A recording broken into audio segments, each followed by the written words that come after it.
Hello guys, good morning બધાને. Please બધાને subscribe કરવા નમ્ર વિનંતી. આપણે આવી ગયા છીએ ઘાસ કાપવા માટે, તમે જોઈ શકો છો.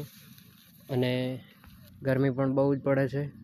અને આપણે હજી અહીંયા એક કરલો આ છે અને એક બાથા છે, આટલું જ વાઢ્યું છે.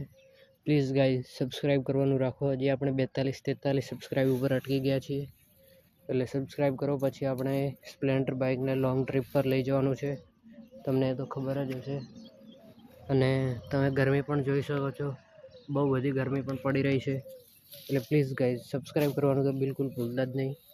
અને આવી ગરમીમાં આપણે વાઢવાનું છે આ ઘાસ, તમે જોઈ શકો છો. આપણે અહીંયા આ ઘાસને રજકા બાજરી કહેવામાં આવે છે. તમારે આ ઘાસને શું કહેવામાં આવે છે પ્લીઝ સબસ્ક્રાઈબ કરીને મને જરૂરથી જણાવજો. અને કમેન્ટ કરવાનું તો બિલકુલ ભૂલતા જ નહીં. તો મળીશું હવે આપણે આપણા નેક્સ્ટ બ્લોગમાં. જય માતાજી, જય બાબારી. સબસ્ક્રાઈબ કરવાનું ના ભૂલતા.